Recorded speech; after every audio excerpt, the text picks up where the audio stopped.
Hello friends, আমি দেবজ্যোতি। তো আজকে আমরা কথা বলবো শ্রী স্বপন কুমারের বাদামি হায়নার কবলে এই সিনেমাটা নিয়ে। তো এই সিনেমাটা মাস তিনেক আগে রিলিজ করেছিল, সেই সময় আমার হলে গিয়ে দেখা হয়নি। কয়েকদিন আগে হইচইতে প্রিমিয়ার করেছিল, সো আমি আজকে দেখলাম। তো সিনেমাটা আমার কেমন লাগলো, এক কথায় বললে আমার সিনেমাটা জাস্ট দুর্দান্ত লেগেছে। জাস্ট দুর্দান্ত। This movie is fucking awesome with a capital F and a capital A. অসাধারণ লেগেছে। তো সিনেমাটাকে নিয়ে আলোচনা করব, মোস্টলি পজিটিভ দিকগুলোকে নিয়েই অ্যানালিসিস করব। দু একটা জায়গায় আমার একটু নেগেটিভ লেগেছে, সেগুলোকে নিয়েও আলোচনা করব। তো ভিডিওটা শুরু করছি। প্রথমেই আমার যে জিনিসটা ভালো লেগেছে, এবং এই সিনেমাটার সব থেকে বড় ক্রেডিট হয়তো এটাই, কারণ considering the budget and the technical resources in it was made, সেটা হচ্ছে এই সিনেমাটার ভিজুয়াল প্রেজেন্টেশন। এই সিনেমাটার পুরো ভিজুয়াল স্টাইলটা একটা গ্রাফিক নভেলের মতো।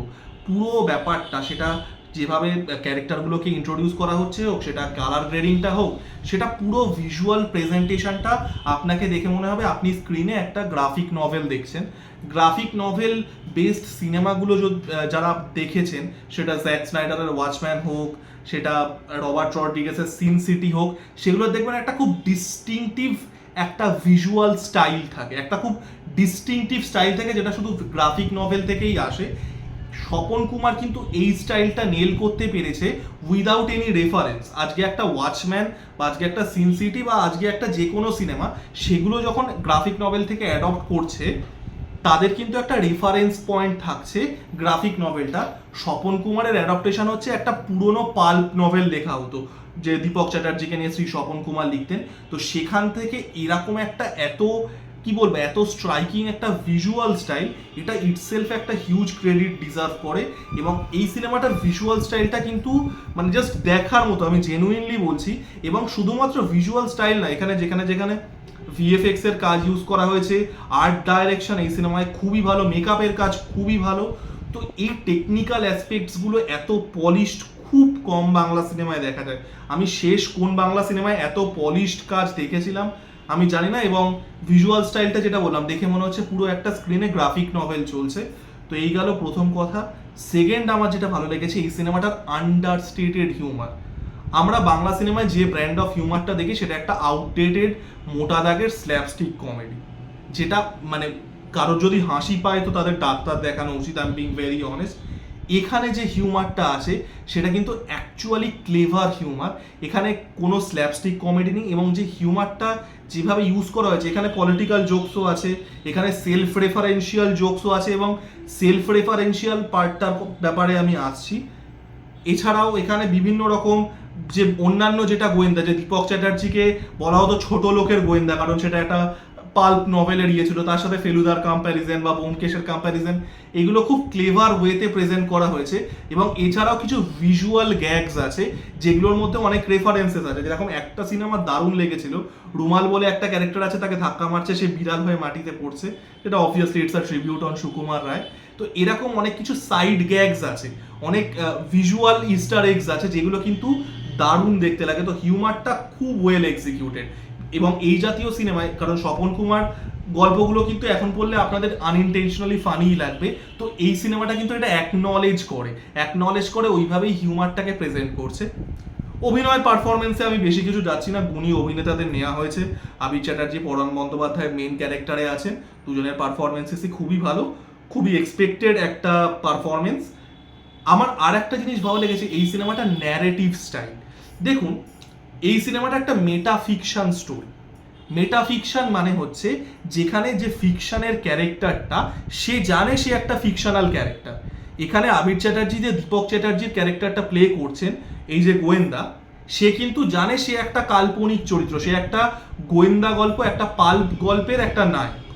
সে কিন্তু জানে একটা ফিকশনাল চরিত্র। এবং এই ন্যারেটিভ স্টাইলটাকে কিন্তু ফলো করা খুব চাপ।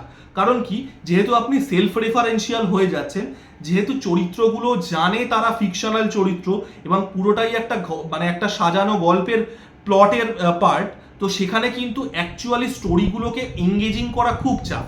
কারণ দেখুন, ধরুন একটা ক্যারেক্টার জানে সে ফিকশনাল ক্যারেক্টার, যেখানে এটা হয়েছে সেখানে কিন্তু আপনি কোনো ইমোশনাল বিল্ড করতে পারবেন না, কোনো এঙ্গেজিং স্টোরি বলা কিন্তু খুব চাপ। কারণ একটা ধরুন একটা ইমোশনাল হয়তো কিছু হলো, একটা ক্যারেক্টার মারা যাচ্ছে বা কিছু, সেখানে তো সেই ইমোশনাল, আপনার সেই ইমোশনাল কানেক্টটা আসে না, কারণ আপনি জানেন ক্যারেক্টারগুলো জানে যে সেটা তারা ফিকশনাল চরিত্র। তো এই মেটা ফিকশন ব্যাপারটা কিন্তু প্রচন্ড একটা থিন লাইন। এটা যদি একটু এদিক ওদিক হয় এটা আনইনটেনশনালি ফানি হয়ে যাবে, হাস্যকর হয়ে যাবে। এটা কিন্তু এরকম একটা অ্যাপ্রোচ নিয়েও, একটা মেটাফিকশনের অ্যাপ্রোচ নিয়েও, যেখানে দীপক চ্যাটার্জি জানে সে একটা ফিকশনাল ক্যারেক্টার এবং তার সাথে রাইটারের ডাইরেক্টলি একটা কথা হচ্ছে এবং গল্পটাও লেখা হচ্ছে as the movie goes on. এই মেটাফিকশন অ্যাপ্রোচটা এত thin line margin of error থাকা সত্ত্বেও আবারও এই ন্যারেটিভ স্টাইলটা যদি একটু এদিক ওদিক হয় পুরো হাসির খোরাক হয়ে যাবে। তো এটা কিন্তু দুর্দান্তভাবে নেল করে। It tells a actually engaging story. আমি যদি সব ব্যাপারগুলো বাদ দিই, পুরো মেটাফিকশনাল এলিমেন্ট, যে স্বপন কুমার বা দীপক চ্যাটার্জির যে একটা সোশিও কালচারাল বক্তব্য রাখা হয়েছে, সব বাদ দিই, the movie tells an engaging story, যেটা এই ফরম্যাটেড স্টোরি টেলিংয়ে একটা হিউজ ক্রেডিট। আর লাস্টলি আমি যেটা বলবো সেটা হচ্ছে এই সিনেমাটার মধ্যে কিছু বক্তব্য রাখা হয়েছে বাঙালি কালচারকে নিয়ে। দেখুন, বাঙালি কালচারের মধ্যে একটা সিউডো ইন্টেলেকচুয়াল কালচার আছে, আমরা সবাই জানি। একটা না কুচু ব্যাপার আছে যেটা অন্তর্শ্বাস শূন্য হয়তো অনেক সময়। একটা ছেলে সে হয়তো বাড়িতে আওয়ারা দেখছে বা পাগলু দেখছে এবং তার সেগুলো হয়তো দেখতে ভালোও লাগছে, সে কিন্তু বাইরে গিয়ে বলবে না আমি দেবের সিনেমা দেখি বা আমি জিতের সিনেমা দেখি। সে কিন্তু বাইরে গিয়ে তারকভস্কি বা বাইরে গিয়ে বার্গম্যান বলবে, তার সে ইন্টেলেকচুয়াল ভ্যালিডেশনটা দরকার। এটা আমরা প্রত্যেকটা ক্ষেত্রে দেখে থাকি এইরকম মানুষ। এবং বাঙালিদের মধ্যে এই সিউডো ইন্টেলেকচুয়াল কালচারটা, এই কোনো একটা কিছু বললে আমি একটা ইন্টেলেকচুয়াল ভ্যালিডেশন পাবো, এই জিনিসটা কিন্তু মারাত্মকভাবে দেখা যায়। এই সিনেমাটা কিন্তু এই জিনিসটাকে দারুণভাবে স্যাটায়ারাইজ করে।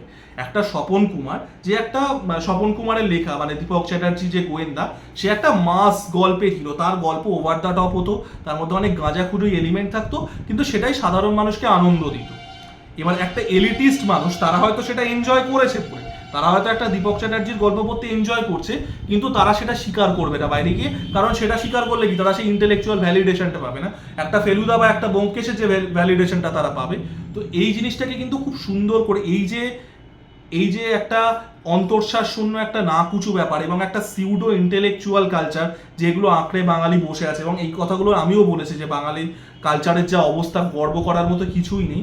তো এই জিনিসটা অ্যাকচুয়ালি ক্রিটিক্যাল হয়ে, ওই বোকা বোকা একটা পর্দা তুলে না ধরে বাঙালি কালচারের উপরে, অ্যাকচুয়ালি কিন্তু খুব ইন্ট্রোস্পেক্টিভ ওয়েতে বাঙালি কালচারটাকে স্যাটায়ারাইজ করা হয়েছে, যেটা খুব ভালো এবং অ্যাকচুয়ালি আপনাকে ভাবাবে যে আমরা এই যে অন্তঃশ্বাস শূন্য নাকুচু ব্যাপারগুলো ধরে রাখি, সেগুলোর সার্থকতা কি।